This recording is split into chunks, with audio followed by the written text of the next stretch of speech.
So I work with a lot of businesses that are established enough that they have a large follower number. So maybe, over 10,000, over 20,000, but have been around for so long, let's say 5 to 10 years, that a lot of that followership was bought or was through heavy competitions. So what they've got is a large audience that is largely unengaged. We don't want more of those people. We want the people that want to do business with us.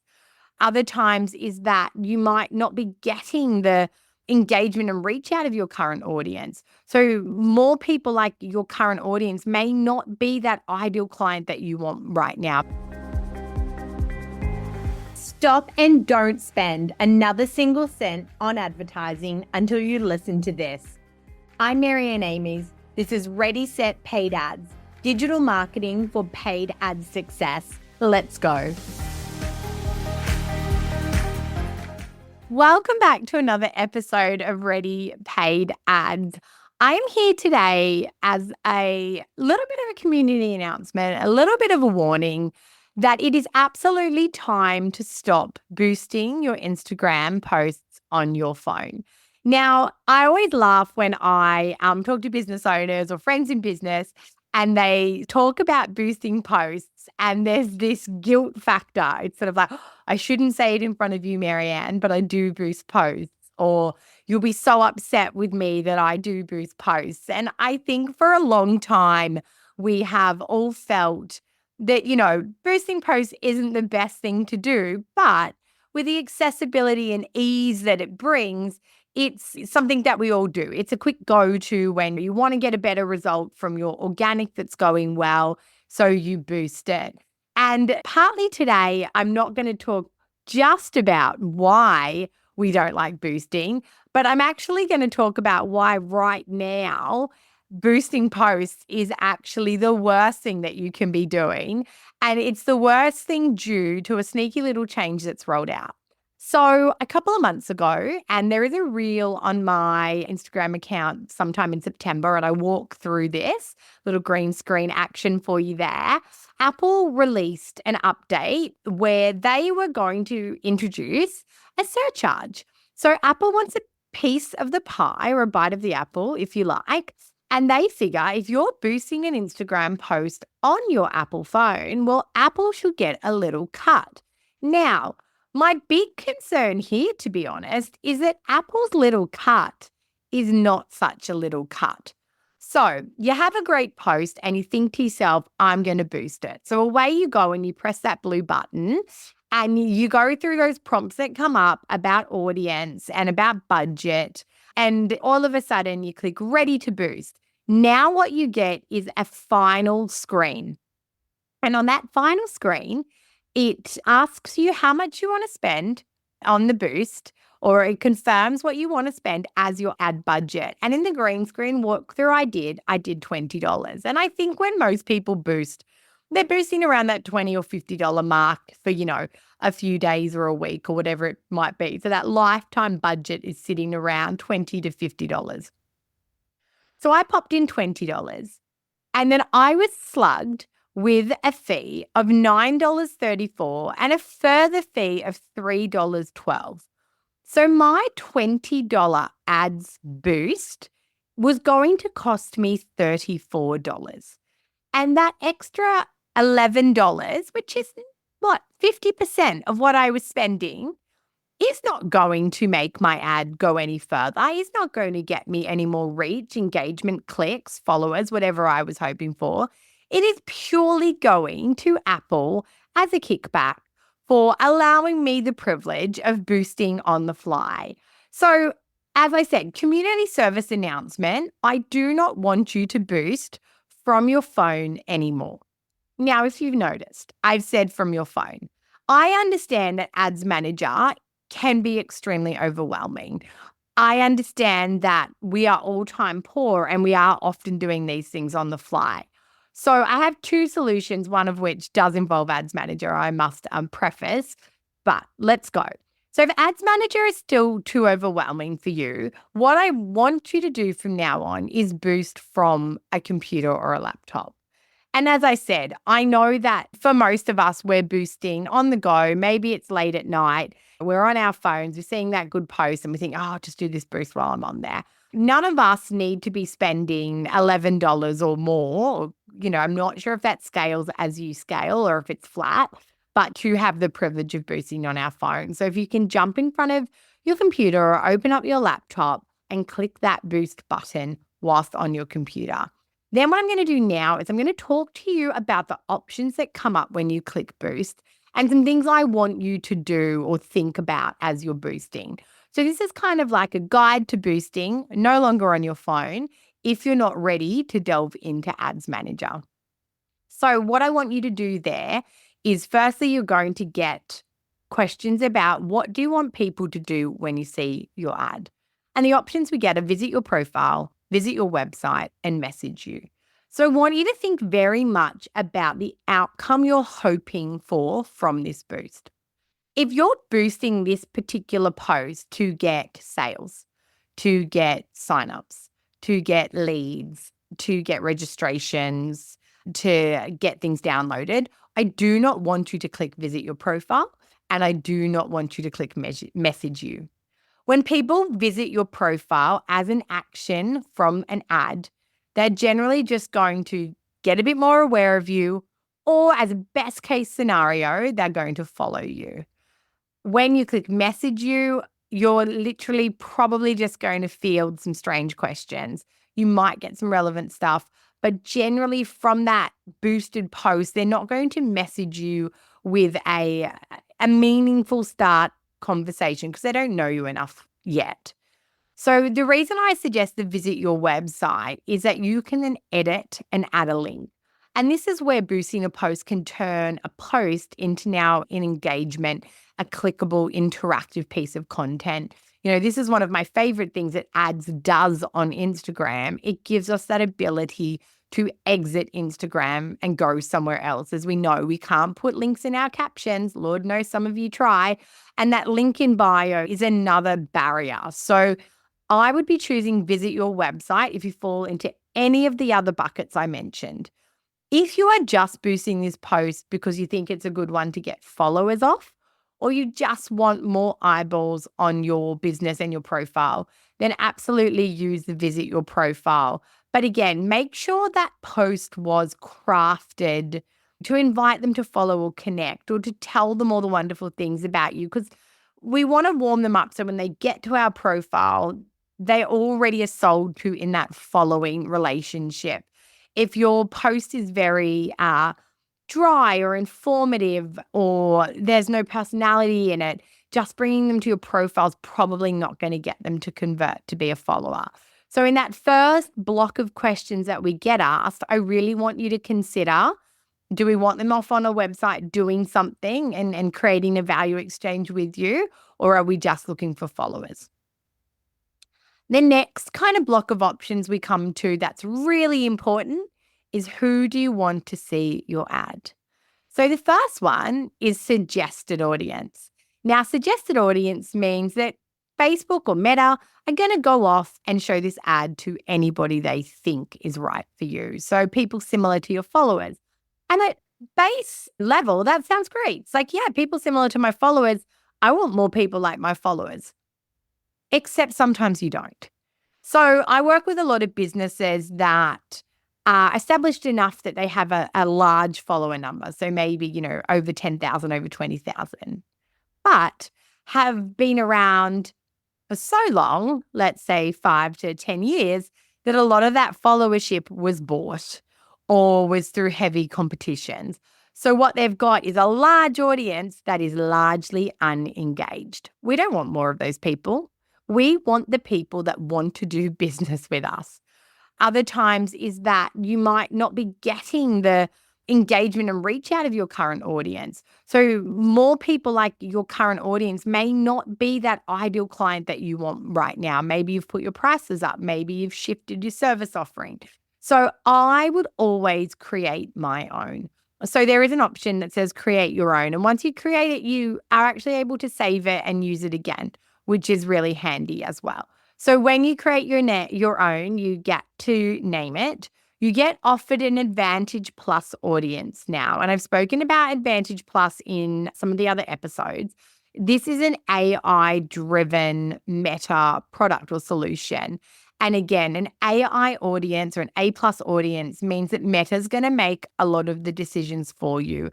And right now, if you're new to ads, if you're new to boosting, I really encourage you to take control and not hand over all the control to Advantage Plus. So I would be turning off that Advantage Plus. I would be naming my audience, and then I'd be working through the limited options that you get. So you get location. So you can drop a pin and do a really tight radius, or you can go global or national or whatever you want. You get interests. Now you get a lot less interests than you get in Ads Manager, but you can pick a few interests that are going to suit what it is you do. So you might be a mortgage broker. So your interest might be around home ownership, home renovation, maybe getting married, thinking kind of broadly about who that could be. You're going to pop your age bracket in there. And again, I would never do anything. Well, let me think. There are a few times I would take an age of 18 to 65 plus as my age bracket. I always want to niche that down. I don't like 65 plus. I actually prefer 64. I just think 65 plus lumps a lot of people together that we don't know much about. And again, is 18, is that too young for what you offer? Really think about what that age can be and keep it tighter. You can always test different ages.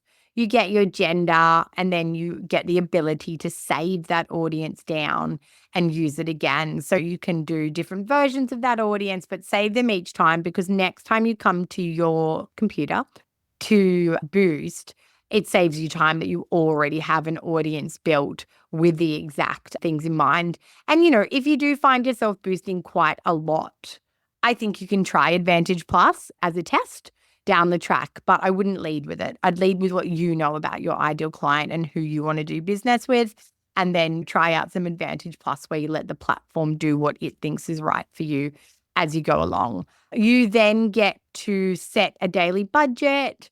Again, Meta sometimes hides the end date of your campaign. That's another hot tip. They definitely changed on the phone from asking you how long you want to run it to changing it to it will run until you remember to stop it. So as you're working through on your computer, just make sure you're setting your daily budget and you're setting a duration, because I guarantee if you do run this ad until I pause it, if you're anything like me, and I'm sure you're a busy business owner or marketer, you will forget to come back to it. So set it for 5 days or 7 days. I don't like to set boosted posts for too long, and see how that travels. You can always boost it again. You can always create a similar post and boost that next time as well. So then you can go ahead and boost, and that's going to charge your card that's attached to your social media account. And you know what? There's no fees and there's no costs. So if you're boosting for $50, guess what? You're paying for $50. And I think that is a slight inconvenience that's going to save you a lot more money. I also feel, I don't know, maybe it's just me, but when I move to like a desktop or a laptop, I feel like I'm a little bit more considered in my decision making. When I'm on my phone, I tend to be in that quick mindset. So maybe I skip over building my own audience, or maybe I forget to stop the budget after a certain number of days, or I forget to go and put a website link in instead of just visit your profile.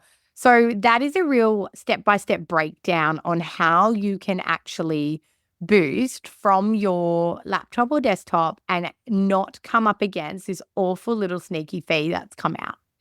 Now, it would be remiss of me to not talk about Ads Manager. And as I said before, it is my second option of what to do instead of boosting posts on your phone.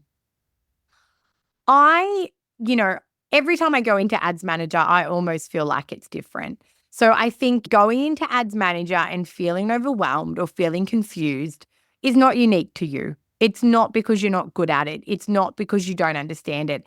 It's just that it's always changing. And I think I like to think, at being the eternal optimist that I am, that they're trying to make it better. I just don't think they know what better means. So the first thing I want you to think about when you go into Ads Manager is, I think of it as folders. So when you go, there's 3 tabs: campaigns, ad sets, and ads. So I think of it as and again, as showing my age, an old filing cabinet. So in there, pull open the filing cabinet and there's all the campaigns. Within each campaign folder lives an ad set or ad sets, and within each of those ad sets live ads. So it's one folder per campaign. So starting to think of you're coming in to boost some successful content. So you're going to need a campaign. Now that campaign folder could be called boosting posts, and you could put all of your posts that you boost into that folder. It's very important to know that a campaign can only have a single objective. So if you want to boost your posts to go to a website, they all have to live in one folder. If you're going to boost your posts to get more awareness or clicked through a profile, they would need to go in another folder, therefore another campaign. So let's go down the path of clicks through to the website. So we start our campaign, and at the campaign level, we set that objective of clicks to a website. If you've got a pixel set up, that's fantastic. I highly recommend it. If you don't, take heart in the fact you don't have a pixel when you're boosting on your phone. So although it's amazing for so many reasons, as a serial booster, you were doing out without it anyway. And you can continue down that path for simplicity's sake, or talk to your web developer and see if it's something they can help you set up. So once we're then from campaign into the ad set folder, this is the folder that lives in the campaign folder, and it tells us everything about the budget, the timing, the audience, the placement. So you're going to, like when I just spoke through boosting, you're going to make decisions about who you want to see it. You're going to make decisions here about how much you want to spend on it for how long. And the hot tip here is to make sure you avoid all the auto placements and enhancements that Meta tries to push to you, because they are still really not as useful as they maybe want them to be. And I think as marketers, we are not enjoying the automated headlines that look really ugly, or the weird placements that are stacking us in with other advertisers and all those little road bumps. So I would be turning off as much of that as possible.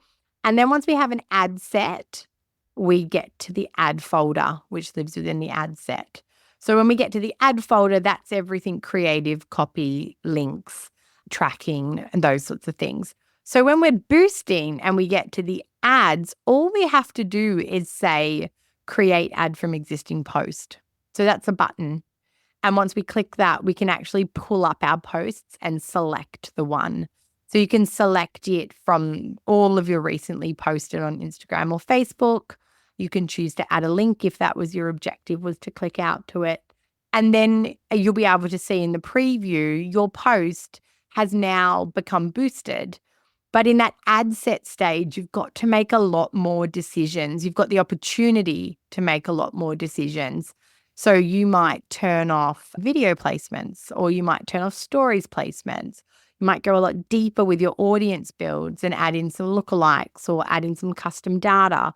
You might schedule the bidding of the budget a little bit differently. So it's really within that ad set folder that we get to make a lot more decisions and have a lot more control than we do when we boost. We can also create multiple ad sets. So within that campaign, we can have 2 or 3 or 4 different ad sets. And the reason why we do that is to start to test. So I could have an ad set that just goes to men, and that could be the ad is still boosting that post.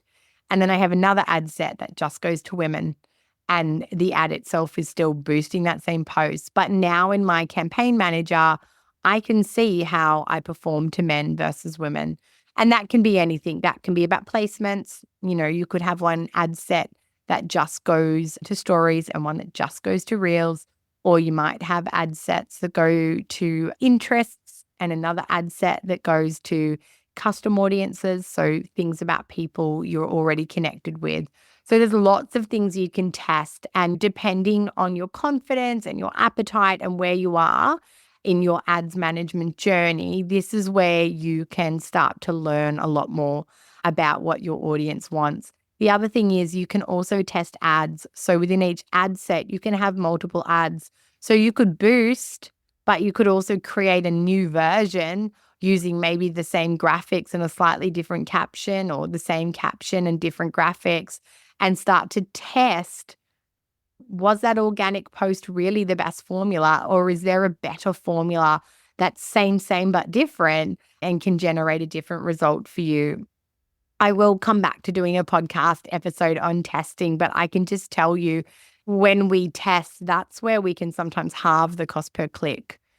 And that means your budget goes double. It works doubly as hard for you when we can achieve that. So testing is really the secret sauce of profitable ads. If you're not testing, you're not learning, and you're not actually getting that bang for buck. You're just hoping that your one formula of copy and creative and audience and placement and everything else is the winning formula.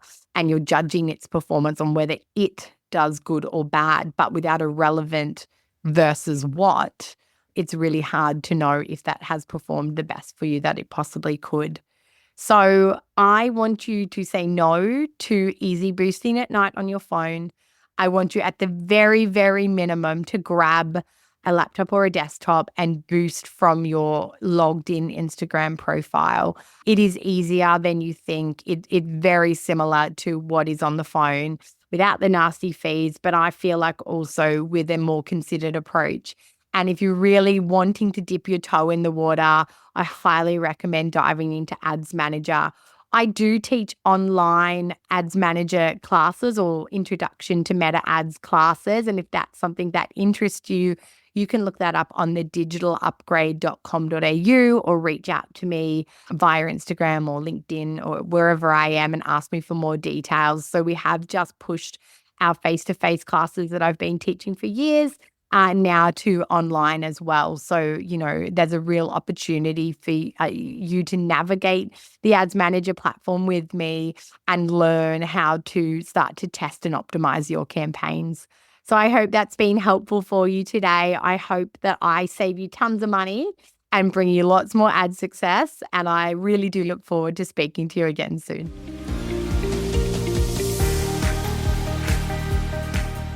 That's a wrap on another episode of Ready, Set, Paid Ads.